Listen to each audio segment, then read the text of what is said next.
ทางบ่จันกับอันนั่นอยู่เนาะแต่ว่าทางนี้น่ะครบไปแล้วเนาะอีหยังกะไม่ต้องออกตามพี่น้องเลยเนาะเรียบร้อยไปแล้วทางนี้สถานที่พื้นไฟยังกะครบเบิดเนาะไฟกะอยู่นี่ไว้มีครบพี่น้องเลยเฮ็ดแต่ว่าก็เอาตามทางพอสร้างสะดวกเด้อเนาะบ่ต้องคิดอย่างร้ายพี่น้องเลยเนาะพอสร้างเฮ็ดทางบ่เสียงก่อนก็ได้จังซั่นก็ถ้าว่าบ่ทันทางนี้เนาะก็มีอยู่สร้างเพิ่นอยากเฮ็ดก็หลายคนอยู่บ้านแก้งทองนี่ก็มีอยู่เพิ่นอยากมาอยู่สร้างประจำอยู่เนาะแต่ว่าเฮาก็ได้เว้ากันแล้วนะเนาะก็เลยมาถามพอสร้างก่อน โอ้แต่ว่าเรากินประหยัดเด้เฮาซื้อให้นี่แทบยังบ่ได้กินเด้อนี่พี่น้องเอ้ยเนาะโอ้ราคาช่างมาแล้วโอ้ยเอาไว้ให้ช่างกินไว้ให้ช่างกินแต่มื้อเฮาไปหาละไม้คือก็ดึงงัวบ่ทันก็ช่างกินนี่นะ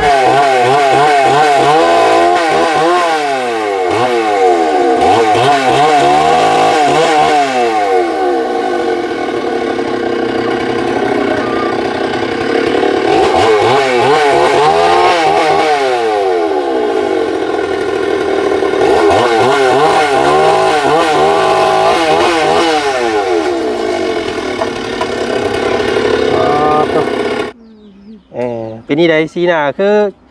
เศร้าๆแท้แบบกินฮอดบ่นะกินฮอดอยู่บ่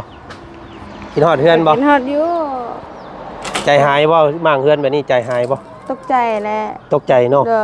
ก็ว่ามื้ออื่นแต่ว่าคือเล็งมื้อนี้ฉันก็เลยตกใจเนี่ยบ่ทันได้เก็บเครื่องซ้ำเพราะว่าหนึ่งมากก็เป็นเฮือนเนาะเคยอยู่มาแต่น้อยจนใหญ่เนาะ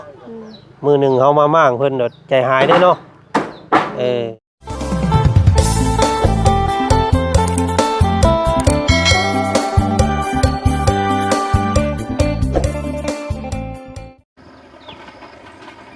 พี่น้องไงเนาะตอนนี้ทางพอสร้างเขาก็มาเบิ่งสถานที่มาเบิ่งตัวจริงมาหากันมาฮอดเนาะสบายดีเด้อพอสร้างเด้อ โอ้ยมา2 คนก่อนมื้อนี้มาเบิ่งลวดลายมาเบิ่งสถานที่ก่อนเนาะเป็นนี่ใดสบายนี่มันสิท่วงสิทันอยู่บ่เนาะคือเห็นรับงานหลายหม่องหลายบ่อนแท้อันนี้เนาะทางบ่อเสียงก็คือว่า2บ่อนผู้บ่แม่จ้ะพี่น้องเอ้ยจักสิว่าในใดสบายนี่เนาะงานทางไหนมาก่อนทางไหนมาหลังสบายนี่พี่น้องก็ทำว่าทั้งเขาบ่อเสียงมาก่อนก็มีแต่ว่าเฮ็ดของบ่อเสียงก่อนก็ได้เนาะว่าทางนี้ก็สิทางสั้นก็สินั่นแหละเบิ่งขึ้นเบิ่งก่อนเนาะนี่แหละสถานที่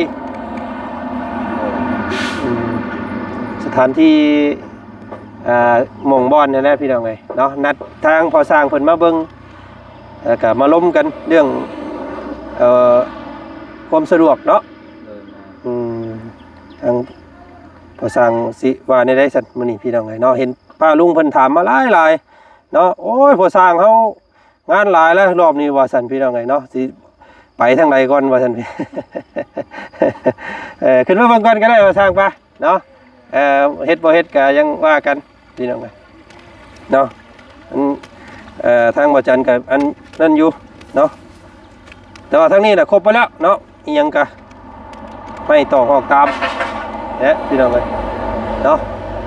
เรียบร้อยไปแล้วทางนี้สถานที่พื้นไฟยังกะครบเบิดเนาะไฟกะอยู่นี่ไว้มีครบพี่น้องเอ้ยเฮ็ดทรงเดียวกันกับน้องป๊อปเนาะทีนี้ไม่จักสิพ่อบ่พ่อแล้วแต่ว่าก็เอาตามรายการที่เฮือนน้องป๊อปเพิ่นนั่นแหละเนาะเฮือนน้องใจดีเฮือนน้องป๊อปพี่น้องเอ้ยขนาดท่าทางเดี๋ยวว่าพอสร้างมีทีมงานอีกอยู่บ่มีแบบว่ามีคนมาซอยมาหยังนะเพิ่มอีกบ่หรือว่าแนวใด พอแล้ว แล้ว ยันว่างานหลายหม่องหลายบอนเอาบ่ทงบ่ทันยันว่าหาหมู่คู่มาเพิ่มอีกนะเนาะแบ่งเป็นทีมงานใหญ่เนาะมันจังเฮ็ดได้หลายบอนบ่มีเนาะ มีทำมาก็มีคือกันแบบว่ากันเฮ็ดฮับเบ่เลยคันแบบสิเฮ็ดพร้อมๆเลยก็มีอยู่ แต่ว่าก็เอาตามทางพอสร้างสะดวกเด้อ เด้อ เนาะบ่ต้องคิดอย่างหลายพี่น้องเอ้ยเนาะพอสร้างเฮ็ดทางบ่เสี่ยงก่อนก็ได้จังซั่นก็ถ้าว่าบ่ทันทางนี้เนาะมีอยู่สร้างเพิ่นอยากเฮ็ดก็หลายอยู่คนอยู่บ้านแก้งทองนี่ก็มีอยู่เพิ่นอยากมาอยู่สร้างประจำอยู่เนาะแต่ว่าเฮาก็ได้เว้ากันแล้วหั่นนะเนาะก็เลยมาถามพอสร้างก่อน ได้ถามก่อนพอได้จองเพิ่นนี่เด้พี่น้องเอ้ยที่เราสิว่าว้าวจองเลยไปเอาผู้ใหม่เฉยไว้ เนาะเพราะอันทั้งบ่เสียงเพิ่นนัดเฮ็ดมื้อใดใส่พอสร้าง ยังบ่ฮู้ ก็ได้ครับ จังได๋นะ แต่ว่าครับผมเดี๋ยวจะติด ทักหาเนาะ โทรหาก่อนผมว่า อืม สองสามมื้อจะบอกก่อน พี่น้องเอ้ย ก็เห็นทั้งบ่เสียงเพิ่นมาอยู่เมื่อกี้นี่เพิ่นก็มาคือกันพี่น้องมามั่งแต่ว่าฟังบ่เสียงเพิ่นก็บอกว่าฟังเบิ่งแดดเบิ่งหยังพอสักทีนึงฟังเบิ่งฝนเบิ่งหยังนี่แหละว่าซั่นนะมันก็สิพร้อมๆกันนะถ้าว่านั่นก็ เดินมา อันสิพร้อมเดียวกันสิเฮ็ดจังได๋สบายนี่พี่น้องเอ้ยเนาะ ขั้นพร้อมกับแม่นคำว่าจันทร์นี่สร้างก็หามาขั้นเฮาเอามาครับนี่ญาติโยมมาคัดของเรื่องราคากันดิมันบ่คือเฮา เฮาฮู้จักกันเนาะ จักกันครับเองมัน อ๋อ สะดวก แม่น แล้วมันบ่ฮับไปเว้าให้ผู้ใหม่มาต่อจะมันไป ฉะนั้นพวกนั้นว่าเอาราคาต่ำกว่าที่พวกนั้นเอาสูงกว่าที่ ผู้ว่านะคือเฮาอย่างเฮาเคยได้ย้อนกันได้ เออ อาศัยกันมันก็จังนึงหั่นนะ แม่นแหละ พอไปได้ แม่นพี่น้องเอ้ย ท่านจะไปสรุปกับว่ามันบ่มีเอ็นดีกว่ามันยากมันสิเรื่องเบากัน แม่น สิบ่รุกร้อยกัน อันสิเว้ากันเนาะเว้ากันยากเนาะแซ่บพี่น้องเอ้ยเนาะมีแต่โอ้ลมกับพอสร้างเบิ่งมื้อนี้ก็นัดเพิ่นมาเบิ่งตัวจริงพี่น้องเอ้ยเนาะสถานที่แล้วก็ให้พอสร้างเมื่อไล่คิดเบิ่งก่อนก็ได้เด้อเนาะก็มื้อถามทางบ่เสียงเบิ่งเด้อทางบ่เสียงเพิ่นสิเฮ็ดง่ายบ่หรือว่าเพิ่นสิเฮ็ดช้าเพิ่นสิให้เล่นพุ่นเล่นพี่บ่นะก็ได้พี่น้องเอ้ยคำพอสร้างสะดวกเป็นว่าเล่นมื้อนี้ 2-3 มื้อเฮ็ดพี่ 2-3 มื้อเฮ็ดพุ่นก็ได้ เนาะเขายันว่าเสียการเสียงานพี่น้องไงเนาะก็อยากให้ได้งานทั้งสองพังสองพายเนาะพาทีมสร้างเพิ่นมาเบิ่งมื้อนี้เพิ่นสร้างเลยนี่แหละทีมสร้างคือที่เคยเฮ็ดเนาะ จ้าเจ้า เออ เจ้าจ้าเจ้า เอากิน จ้า พี่น้องสบายดีเด้อเนาะ ทางก่อสร้างมา แม่นที่พอสร้างเพิ่นมาเบิ่งสถานที่แต่ก็ยังบ่ทันได้ตกลงว่าสิเฮ็ดสิหยังเพราะว่ามันมี3เคสเดี๋ยวนี้น่ะมันชนกันแล้วเนาะพอสร้างเพิ่นก็งานทางบ่อเสียงแน่ทางแม่น้องเอิงแล้วก็ทางน้องคำดีเนาะเห็นทางบ่อเสียงเพิ่นพาไปเบิ่ง2หม่อง2บ่อนเลยพี่น้องเอ้ยทางนั้นก็เลยลมทางพอสร้างเมืองก่อนเนาะว่าสิสะดวกทางแบบใดนะเนาะคำนั้นก็เฮ็ดทางพุ่นก่อนก็ได้แต่ทางนี้ก็สิได้หาผู้ใหม่ก็ได้พี่น้องเอ้ยเนาะคำว่ามันยันว่ามันดนมันถ้านะเพราะว่าทางนี้ก็ได้มั่งเฮือนเราเลยเด้ แล้วเฮือนเราแล้วมันต้องได้เฮ็ดได้บัดนี้นะพี่น้องเอ้ยเนาะ ท่านมากก็บ่ได้ลองก็ได้เนาะ แม่นอันนี้เฮาวัดได้ลื้อได้ถอนได้เด้ทางนี้ก็ได้นะ ต้องให้ทางประจำคุยเรื่องสร้างรอบเดียวหมดไปหาน้องเพิ่นประจำเด้อ แม่นพี่น้องโดยสบายดีทางลุงหนวดพี่น้องไงเนาะ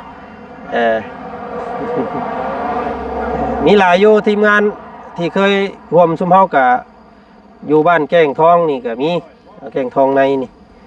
เพิ่นก็มาเฮ็ดห้องนุ่งห้องน้ำนี่แม่นเบิดเนาะแต่เก่าหั่นนะก็เพิ่นก็นั่นอยู่นั่นก็ถามอยู่แต่ว่าเฮาได้เบ้าน้ำเจ้าก่อนแล้วนะก็เลยอยากมาถามเจ้าก่อน บ่แบบเรื่องเฮ็ดท่านเจ้าว่าให้เที่ยวทางนี้ทางนั้นก็ค่อยสิปะ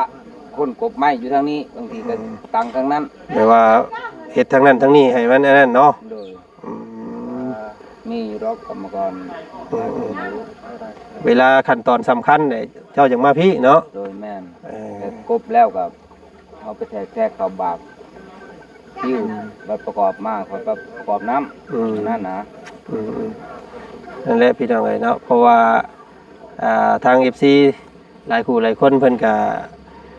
มักได้สีไม้ลายมือทางผู้สร้างเฮาก็ดีอกดีใจเนาะผู้สร้างเนาะที่ชื่นชอบเนาะ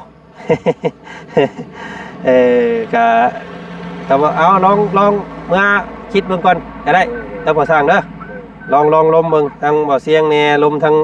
หลายๆทางนี่ก่อนพี่น้องเอ้ยเดียวถ้าว่าสะดวกแบบว่าคือผู้สร้างเว้านี่ก็ได้พี่น้องเอ้ยเพราะว่าอยากให้ผู้สร้างได้เวียกได้งานนั่นแหละเนาะเอาสมกรมาเพิ่มอีกก็ได้ผู้ที่มีสีไม้ลายมือในการเฮ็ดครบไม้ครบตอกนั่นแหละพี่น้องเอ้ยเนาะ เราก็เคยเห็ดอยู่เคยเห็ดเรือนลายลังแล้วลำเพลงพี่น้องอันว่าเฮ็ดเฮือนอันน่ะสาวปันนั่นโมเมนต์บ่อันที่โมเมนต์พี่น้องเจ้าบ่ปันนั่น ปันนั่นน่ะนั่นแหละ บ้านดงนี่ บ้านอันน่ะสะทึมใกล้เฮือนตะลุอันน่ะสาวสั้นบ่สาวปันน่ะ น้องล้านแล้วน่ะว่าบ่แม่นมันบ่เอามันเฮ็ดมันอยากได้ลายแต่เมาเบิดเลยเนาะนั่นเนาะวัยรุ่นนั่นน่ะพี่น้อง วัยรุ่นมันไปน้องคอยเลยแต่ตำเป็ด2 ลัก 3 ลังมันหูนอกเลยสพี่น้องเอ้ยเนาะก็โอลมกันเรื่องส่งเรื่องสร้างก่อนเพราะว่าทีมงานเฮาก็มีหลายหลังเฮ็ดตอนนี้มันก็ถือว่าซ้ำว่ามาซนมาหยังกันแล้วว่าสันซาพี่น้องก็เดี๋ยวให้พอสร้างเพิ่นเบิ่งสถานที่ก่อนเนาะพอสร้างเนาะแล้วก็เมื่อโอลมกันกับหาทีมงานเข้ามาได้บ่ได้จังได๋ก็ติดต่อหาเฮาเด้อเนาะขอบใจพอสร้างหลายๆพี่น้องอันนี่เด้เอาเอ็มร้อยเนาะพี่น้องเอ้ยเนาะพันกันนั่นน่ะลูกมันเลยเด้เพิ่นไล่แล้วเฮาซื้อให้หลายอยู่เมื่อเช้านี่กินแล้วเอาเลยเนาะ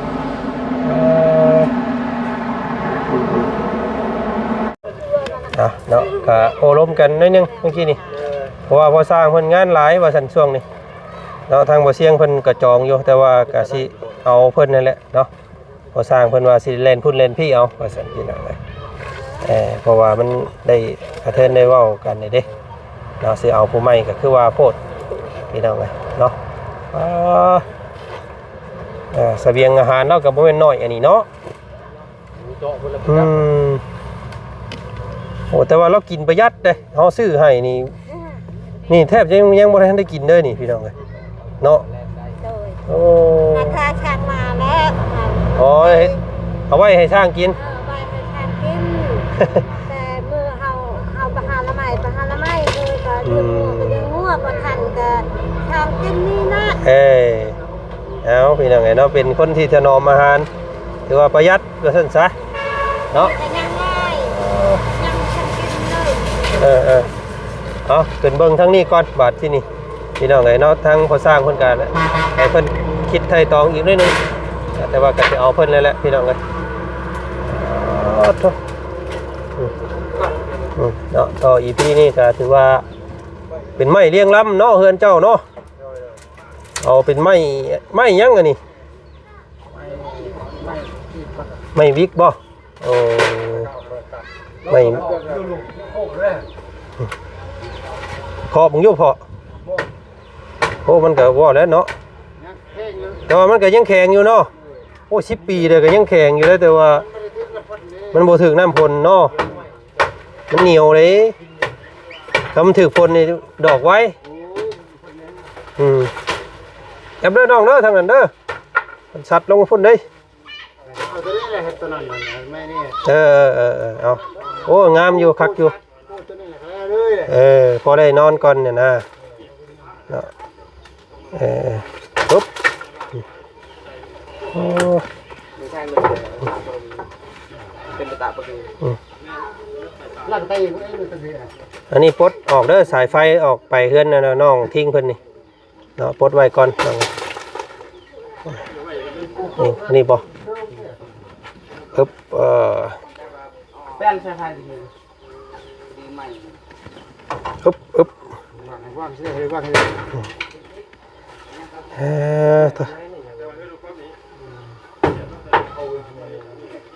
แล้วไอ้บะจ้าในช่างเชื่อเลยนั่นละคับมันบะจ้ากันได้เนี่ยบะจ้านั่นเลยก็มีเป้ยถ้าปะ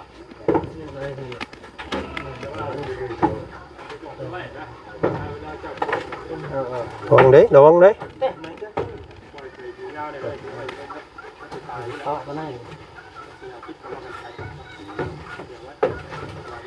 มันอยู่น้ำตัวนี้ได้นี่เสานี่เพิ่นบ่ได้อันนั้นได้นี่พี่น้องเอ้ยเนาะเพิ่นบ่ได้พังได้เสานี่ ถ้ามั่างตัวนี้เพิ่นนี่เป็นลงแล้วได้นี่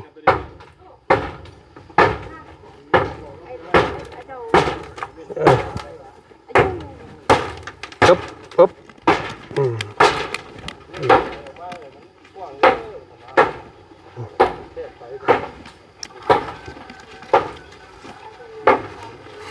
ก็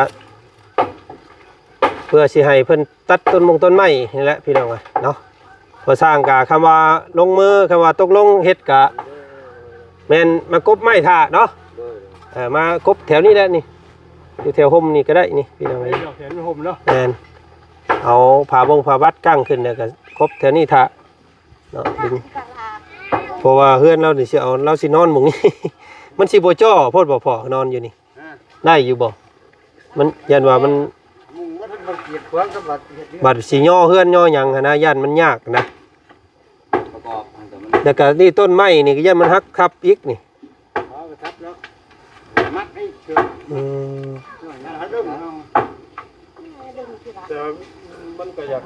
อยากจ่ออยู่เพราะว่าเฮาเว้ไม้เว้ตอกนั่นแหละนี่เฮาเฮ็ดเวียกเกี่ยวกับไม้กับเพื่อนนี่แหละพี่ย้ายมาพี่บ่ได้บ่พ่อย้ายมาทางนี้บ่ได้บ่ตอนนั้นก็ห้องขึ้นนะครับเขามายุก่อนก็ได้นะบุญยังไปพุ่นก็ได้ใช่ตอนนั้นหายุไปพุ่นก็ได้ตะนางกันบ่ยุไปพุ่นก็ได้แล้วเพิ่นก็จะจกมาอีก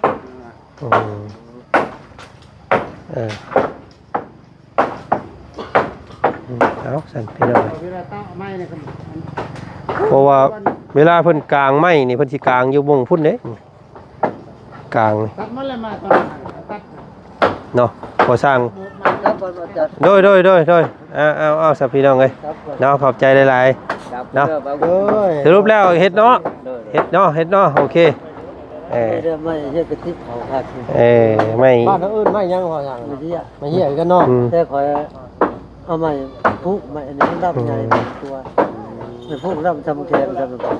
มันหนามันบางคักได้ไหมนี่เฮ็ดติบเข่าคักทั้งบ้านมิตรใหม่ปั๊มมาไม่ได้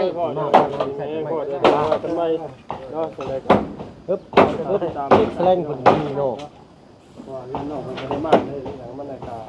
อยากไปทำไม่วิกบดบ้านบดลังเลยโน่อันเนี้ยแต่คนที่ไหนอีกแต่ตรงกลางไอ้รวมมา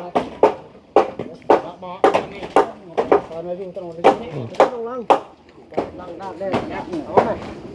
โน่นเมียโน่นไม่หลับเตะแน่ชูแหละเราอยากไปชูไหนเตะแน่ชูโน่ไม่หลับมันเตะชูไหนหลับตะโรงเลยโอเคหันหลับในบ่อยเดินลองเบิ้งมีแต่เก็บพวกนั้นออกพวกไม้พวกยังนะเคลียร์ไว้รถเนาะบ่ให้มันอยู่แถวนี้เด้อพวกไม้พวกตอกเด้อให้มันเป็นเบิดเพราะว่าเพิ่นเวลาเพิ่นขึงเพิ่นเวลาเพิ่นห่างนะห่างมันบ่ได้นั่นเด้บ่ได้มันใช้พื้นที่หลายเติบเด้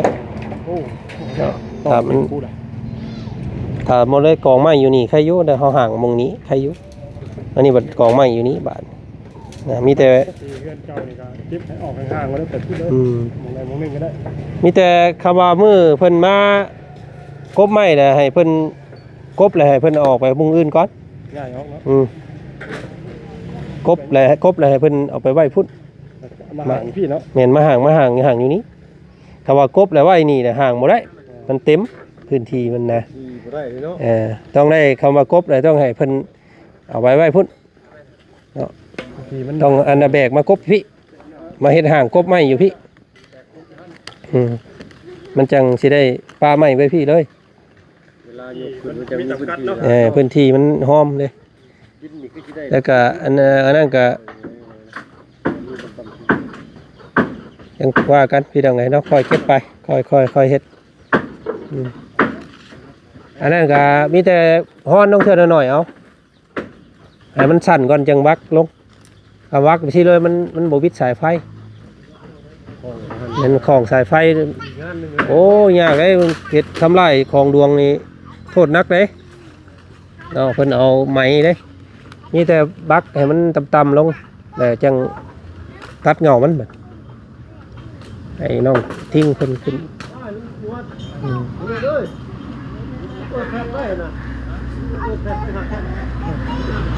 ลบกับพอสร้างเพิ่นแล้วพี่น้องไงมื้อนี้เนาะว่าเพิ่นว่าสิมาเฮ็ดอยู่ว่าซั่นพี่น้องไงเนาะสร้างผู้นี้แหละสิมาเฮ็ดเฮือนเจ้าเด้อก็มีแต่หาอยู่หากินให้เพิ่นนั่นแหละแต่ละมื้อเข้าแล้วเพิ่นเอามาเองเพิ่นดอกเนาะบ่หนึ่งเพื่อเพิ่นก็ย่ามีแต่หาหน่อไม้หาตำบักพริกเนาะเดี๋ยวได้ก็ลุงจะ ต้มผักมันเฮ็ดหยังก็แซ่บๆไปสร้างเพิ่นสิเฮ็ดนั่นแล้วได้ก็ เอาลาบซีดลาบไข่ให้เพิ่นกินแหละเพิ่นสิเพิ่นสิอยู่เฮิงเนาะ สินั่นแล้วเนาะเพราะมัน เปิดไว้เฮานะ เพิ่นกินของแซ่บแล้วเพิ่นสิเฮ็ดช้าเด้เพราะว่าโอ้เพื่อนนี่เพิ่นเฮ็ดของกินแซ่บ ตำแจ่วพริกต้มหน่อไม้นี่ใครแน่วะ คำว่าเอาตำแจ่วบักพริกน่ะเพิ่นเฮ็ดไว้เพราะว่ามันโอ้เฮือนนี่เฮ็ดของกินบ่แซ่บข่อยเผาสิไปเฮือนอื่น ตัวนี่มีกินข้าวปุ้นไข่ไก่ อันว่าข้าวปุ้นหรือว่าอีหยังเพิ่นเอิ้นบุญเส้นนะแกงใส่ปลากระป๋องก็ได้เด้อเพิ่นว่าเจ้าแกงเคยเฮ็ดบ่แม่เพิ่นบอกว่าแนะนำน้องลังนี่เด้อว่าซั่นแกงใส่ปลากระป๋องเอาปลากระป๋องมาแล้วก็ใส่หม้อใส่น้ำแล้วก็เอาบุญเส้นลงแซ่บเพิ่นว่าบ่เคยเฮ็ดเนาะปลากระป๋องเจ้าเฮ็ดนี่ได้สกิน ปองก็กินแบบนี้แหละ กินแบบถอกมาเลยกินรส ย่าอย่าร้อนเด้อ มื้อหน้าให้บ่าวเพิ่งเราเฮ็ดกินแซ่บเลย เห็นขี่ได้ถ่ายปีผู้ลีกูย่าใหญ่สิเขาเห็นว่าเวียกบ่ได้เที่ยวใกล้ของย่าก็เฮ็ดเขากินแซ่บกันหลายแล้วขึ้นโครงสร้างแล้วเดี๋ยวสิพาน้องเพิ่นทำเมี่ยงประเดิมเลยน้องเพิ่นนัดไว้อยู่มื้อพี่น้อยเนาะว่าสิใครเราไม้ก้อยแหละเนาะให้เพิ่นเฮ็ดอันนั้นก่อนเฮ็ดหม่องพักก่อนจับแบบนี้พี่น้องไอ้ผู้ทางตู้พ่อเพิ่นกำลังเอาไม้มาเลี้ยงลำเนาะพอได้รับได้นอนก่อนอยู่นี่สาพื้นที่มันหน่อยแน่เนาะกะนั่นเอาแล้วพี่น้องเอ้ยเนาะเบิ่งเอาเล็กตะปูตอกเอาเด้อพอเด้อจะขึ้นไปนอนหันหักบุบลงหันโอ้ยหมดเอาอีกแล้ว กินนี่ก็ใส่ของง่ายท้องฟังล่างวะเพื่อเฮือนสิแล้วเฮิงเติบได้พี่น้องไงยามฟ้ายามฝนทำแม่นเป็นจางปางบาทนี่มีแต่ว่าให้เพิ่นเอาโค้งเอาหางมันลงก่อนแล้วจังใช่สู้เนาะบ่ได้ ทางสู้ป่ะ บ่ได้ขึ้นเอาหลังคามันลงก่อนบ่ขึ้นเอาสังกะสีลงก่อนคนต้องเอาเฮ็ดไปก่อนนี่มาก็ได้เฮ็ดไปก่อนเอาแล้วแต่ช่างตัวนี้มุงก่อนเนาะสิเอามามุงตัวนี้เอาผ้าบัดก็ได้เอาผ้าบัดเอามุงน่ะมันจังอันนั้นเอาสังกะสีน่ะมันหัวมีแต่เอาไปเฮ็ดให้หัวสังกะสีเนาะเก็บอันน่ะเสามันไว้เด้อเสาไม้ขยุงแล้วน่ะมีเสาไม้ขยุง2ต้นเพิ่นบอกมาเลยเนาะนี่มีต้นนี่กับต้นโตน้องอันทางอันเพิ่นจับนี่ไม้พยุงไหน 3ผู้3ตัวนั้นพร้อมนะ คือคนไฟแล้วว่าน่ะลูก บ่ตัวหม่องนอนน้องล่างน่ะนี่น้องทิ้ง น้องทิ้งกันบ่ แม่นมี3 3ต้นผมบ่ 3ต้น พันกันคนละต้นบ่ ว่า ของน้องเพิ่นเนาะ เจ้าสิให้บ่น้องลางเจ้าสิให้บ่เขาไปขยุ่งให้ง่ายบ่คนละต้น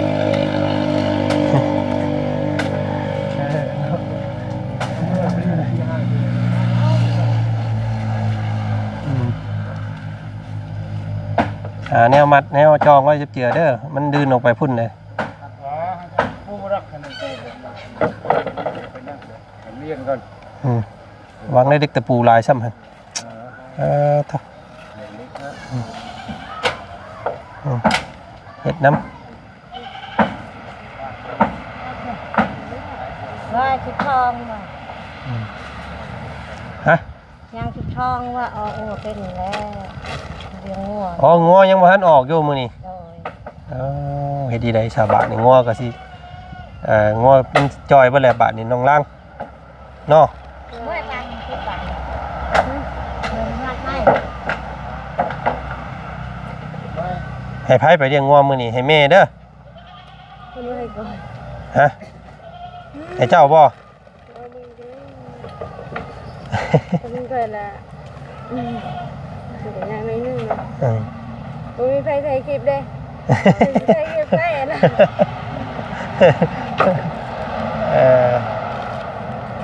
ครับน้องทั้งน้องทิ้งกับต้องได้มั่งเฮือนอยู่แล้วมื้อนี้นะบ่ให้ไปแล้วมื้อนี้เลี้ยงงัวเอา อะไรรักผมไปเรียกก็ได้บ่ เอาถ่ายคลิป เอาแม่มาใส่ฮอตแม่ฮอต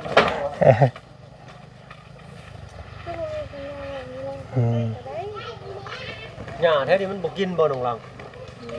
พวกเขาปล่อยอะไรมันไปแล้วได้เนาะงัวนั่น ได้ดิหาที่ออกมาได้ โอ้มันไปทางไงเนี่ยก็ย่านรถแล้ว เอาแล้วเขาไปเกี่ยวหญ้านี่ฮะเกี่ยวหญ้า เกี่ยว มา ห ให้ ยาโอ้เกี่ยวกับตัวแห้งแล้วงัวแก กินหลายจำเนาะ ให้ดูได้ให้ดูเต็มเลยใช่ไหม ฮะ แปะมาเพดรู้เศร้าบ่เมื่อเนี่ยก็ตัดไปแต่เดี๋ยวเตะจะเบิร์นใช่ไหมจับเด้อฮะติดชับกันไหนก็ได้กัน เอาจักตัดเลยบ่ต้องมันหักเด้อ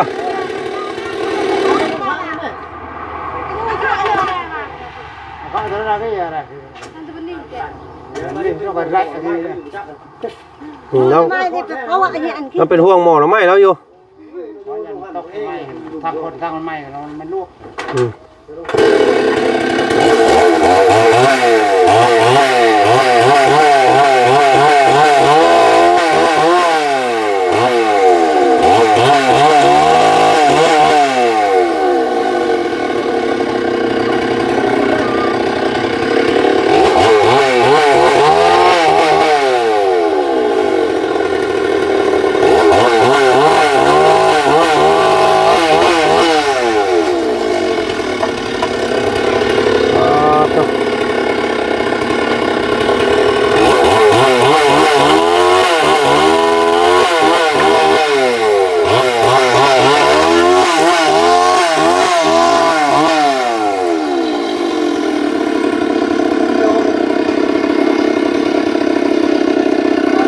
บังเด้อมันตกหักเลย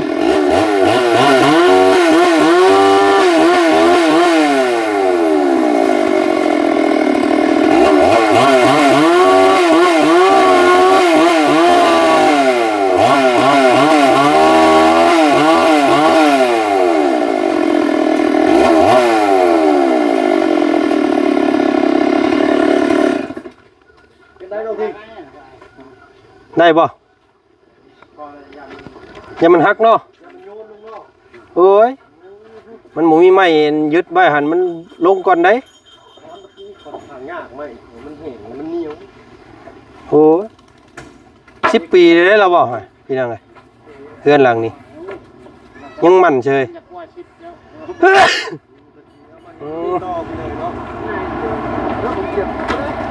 ระวังเด้อหมอน หมอหน่อไม้เราตกได้ รถต้องล้างเลยจะต้องทิ้งเลย อืมนี่อันนี้เพิ่นอุ๊บ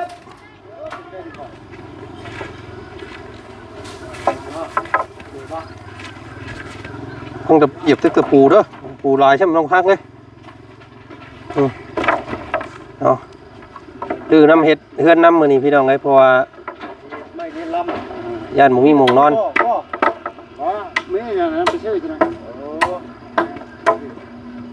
ตะปูอันเก่าวันนี้ตะปูลายอยู่เห็นบ่ตะปูลายตะปูยังก็ดีอยู่ได้นี่ขอบห้าไม่เป็นจับเลย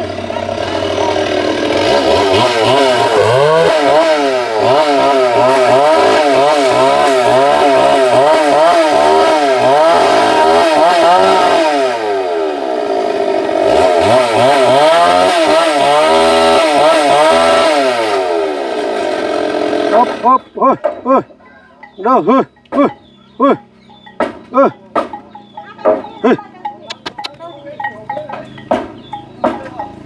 องัวก็อยากกินหญ้าพี่น้องก็ปล่อยงัว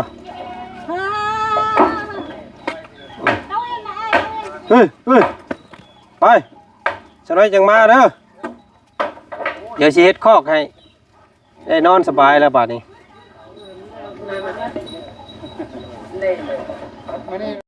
เนาะพี่น้องเนาะกะเสียงจักกลบลึมตึมตั้มแน่เนาะเป็นนี่ใดสีหน้าคือเศร้าๆแท้แบบกินฮอดบ่นะกินฮอดอยู่บ่กินฮอดเฮือนบ่กินฮอดอยู่ ใจหายบ่มั่งเฮือนแบบนี้ใจหายบ่ ตกใจแหละ ตกใจเนาะ เด้อพอเว้ามื้ออื่นแต่ว่าคือเล็งมื้อนี้ฉันก็เลยตกใจอย่างเงี้ยบ่ทันได้เก็บเครื่องซ้ำ เพราะว่าหนึ่งมากกะเป็นเฮือนเนาะเคยอยู่มาแต่น้อยจนใหญ่เนาะมือหนึ่งเขามามั่งเพิ่นดใจหายได้เนาะบ่เป็นหยังเดี๋ยวสิเฮ็ดใหม่ให้ ได้เนาะ ได้ พี่น้องไงทุกสิ่งทุกอย่างไล่มาก็ย่อมมีการเสียสละเนาะได้ยางเสียยางได้เฮือนใหม่เขาก็ต้องเสียเฮือนเก่าเนาะเฮือนเก่ามันอยู่แบบหัวอยู่แบบระบาดระแวงแต่ละมื้อเนาะเสียไปก็บ่เป็นหยังเนาะได้เฮาเสียเฮือนเก่าเพื่อเฮาได้เฮือนใหม่มาเด้ได้เฮือนงามบาดนี้เนาะสิเฮ็ดเฮือนงามให้เด้อเนาะพี่น้องเนาะและลื้อออกก็ได้เฮือนบาดนี้ก็โอ้อยู่กันตลอดเลยบาดนี้เนาะบ่ต้องย่านฟ้าย่านฝนเนาะอันนี้เฮายังว่านอนก็แบบกึ่งรับกึ่งตื่นพี่น้องเนาะเพราะว่าฝนหัวน้องเพิ่นก็ทรมานมาแล้วจักปีแล้วมันหัวใส่หัวเจ้าหลายๆนี่เริ่มแล้วแต่รุ่นนะบ่ว่าตั้งแต่เริ่มจากนอนแหละเพราะว่าแต่ก่อนนอนอยู่บ้านนึงก็ลงทิ้งก็เอ้ยไปเฮาแต่ก่อนอันหม่องเจ้านอนนี่นะได้เพราะว่าเฮาเริ่มโตเพิ่นก็เริ่มแย่งห่างแต่ก่อนนี่หม่องนอนเจ้านี่เป็นหม่องนอนของน้องงามกับน้องทิ้งพี่น้องเอ้ยแล้วก็พอเจ้าใหญ่มาแล้วก็น้องเพิ่นไปปลูกเฮือนอยู่หมู่พุ่นเนาะเห็นบ่แต่พวกอ้ายมาพ่อเราได้ลูกใหม่เนาะเห็นบ่จำไม่ได้เราบ่เคยเห็นผู้อ้ายน่ะบ่เคยแล้วอันอ้ายพาน้องงามหามเบรกน้องงามขึ้นรถไปปัวเรากระทึกอยู่ตอนนั้นบ่เห็นบ่จำบ่ได้เห็นแล้วเนาะจักมันผู้ใดคือกันเคยก็จำบ่ได้ซุมอ้ายนี่แล้วมาหามน้องงามเบรกขึ้นรถนะพี่น้องเอ้ยแล้วก็หามเราไปห้องหมอเนาะเราไปอยู่เฮือนหม่องนั่นแหละหม่องก็คันเนาะแล้วก็หม่องนี้ก็เป็นหม่องนอนเจ้าบัดนี้เนาะพี่น้องเอ้ยก็สิประมาณนั้นเนาะพี่น้องเนาะมีแต่ให้อ้ายเจ้ามั่างลื้อแล้วก็ค่อยเก็บไปเด้อระมัดระวังตะปูได้เนาะนี่เดี๋ยวก็ค่อยเก็บไปป้าไว้ปูนหลังบ้านเจ้าพุ่นไว้จูดเนาะเอาไว้อ้อยไฟจุไฟพี่น้องเพราะสังกะสีนี้พยายามให้น้องทิ้งเพิ่นคอยลื้อออกเป็นแผ่นให้ไปเฮ็ดให้งัว เนาะ โดย ตัวที่ว่ามุงนอนเมเจ้านี่ดิเราปูเรียบร้อยแล้วพี่น้องเลยเนาะแล้วก็สิเฮ็ดอันนั้นเอามือแรงสิเป็นโค้งอันไม่อันนั้นเนาะอันทางอ้ายเจ้าก็เอามาแล้วพี่น้องเลยก็ให้เพิ่นมุงผ่าบัดเอาเนาะนี่แหละผ่าบัดตัวนี้แหละพี่น้องก็บ่เป็นหยังเนาะบ่ห่มเพิ่นก็ได้ผ่านะเพราะว่ามื้ออื่นเพิ่นสิมากบละมื้ออื่นเนาะ โอเคสันเนาะมื้อนี้พาสร้างเพิ่นมาเบิ่งที่เบิ่งทางแล้วแหละพี่น้องไงเนาะทำความรู้จักกันไว้เป็นภาษาเดียวกับซุมเจ้าอยู่ โดย เนาะเอิ้นแบบเดียวกันเว้าแบบเดียวกันเข้าใจกันง่ายอยู่ดอกเนาะ โดย เว้าภาษากันมีหยังก็บอกกันถามกันเด้อเนาะมีแต่คลิปนี้ทางอ้ายไปหากินข้าวก่อน โดย หิวข้าวถ้ากินหน่อไม้เจ้าก็ยังบ่สุกอยู่สุกแล้วบ่หน่อไม้ ถูกแล้ว เดี๋ยวสิมากินน้ำเด้อเนาะเดี๋ยวสิมากินน้ำกันเลยเราเป็นยังดอก เฮายังลองแต่เฮาลองนั้นโตขาว แซ่บเนาะบ่ต้องต้มจืดปานใดก็ได้พี่น้องเอ้ยให้มันมีความขมหน่อยนึงแซ่บเนาะจืดหลายมันหวาน ๆโดย พี่น้องเอ้ยดีใจเนาะมื้อนี้เนาะ โดย มาก็นอนเพื่อนไผมื้อแรง เคยอยากโทรทำแม่หุ่นยองเบิ่งแต่ว่าเพิ่นบ่รับสายเพิ่นปิดเน็ตตลอด เอาไปนอนน้ำน้องเพิ่นนั่นแหละอ้ายบอกแล้วมื้อน่ะอ้ายถามน้องเพิ่นล่ะบอกว่าน้องเอาน้องนั่งไปนอนน้ำเด้อว่ะเราว่าได้เราว่ะมื้อแรงไปนอนเราเด้อ ได้ ไปนอนอยู่เพื่อนเราหันพี่ดังไงเนาะเอาผ้าเจ้าเอาผ้าเอามุ้งเนาะไปกลางนอนเด้อ ได้ สามเพื่อนแล้วพี่ดังไงมันหล่นเติบได้เนาะเพื่อเพื่อนสิแล้วกับเกือบเป็นเดือนพุ่นแล้วเนาะสิพยายามเด้งมือให้มันไว นอนนี่ก็ได้นะแม่นี่ก็ได้ ใหญ่อยู่เนาะเราเฮ็ดเนาะ นอนอยู่ข้างนึงเขาก็นอนงานแล้วนั่น กลาง นอนนี่ เฮ็ดคักได้ฝนตกพายุเอาไปได้เนาะเฮ็ดคักเด้อ จังหน่อยนอนมื้อแรงมานั่งคดอยู่ฝนหัวใส่หัวบ่ได้เด้อเนาะเอาดีๆเด้อ พี่เด้อเสร็จแล้วอ้ายไปหากินข้าวก่อนคลิปนี้สบายดีเด้อล่ะ สบายดี สบายดีเนาะขอบใจป้าลุงเพิ่นแน่ที่เพิ่นให้กำลังใจนี่ขอบใจเด้อที่ให้กำลังใจน้องใช่ ขอบใจเด้อที่แบบว่ามี ให้กำลังใจน้องอยากให้น้องสู้ต่อสำเนียงน้องก็ดีใจแล้วเพราะว่าเพิ่นก็ ยังอายน้อยนึงเนาะยังอายอยู่ได้กันนี่เด้ ยังอายอยู่บ่ ได้ อายยากกันมานี่ไตรมื้อได้นี่เนาะสิเป็น2ทิศได้เข้ามาหาเจ้าสิเป็นเดือนเด้อนี่ยังอายอยู่ ได้ยังอายอยู่ โอ้ยพี่น้องไงเนาะเอาเดี๋ยวบ่ต้องอายเนาะมีหยังกะล้มกันโลดพี่น้องไงเนาะอ้ายเวลาอ้ายเว้าอีหยังกะบ่ต้องถือซาเด้ออยากบอกอยากสอนเจ้าให้เป็นคนเก่งเนาะเพื่ออนาคตเจ้าสิได้พบปะกับคู่กับคนได้หลายขึ้นเนาะไปเฮ็ดเวียกเฮ็ดงานอยู่ต่างแดนได้บ่อายคู่บ่อายคนเนาะเอาพี่น้องเอ้ย คอยเห็นหูดไปเนาะไปเสร็จแล้วคลิปนี้ลาก่อนสบายดีไปก่อนเด้อพี่น้องเด้อเนาะพี่น้องหากินข้าวก่อนเดี๋ยวมาเบิ่งน้องทิ้งเพิ่นมั่งสังกะสีบาทนี่พี่น้องเอ้ยเอาสังกะสีออกก่อนน้องเอ้ยเนาะเอาออกเทื่อละแผ่นก่อนสิจมลงเบิดแบบเป็นแพงเลยบ่สิเอาลงแบบเป็นแพงเลยบ่โอ้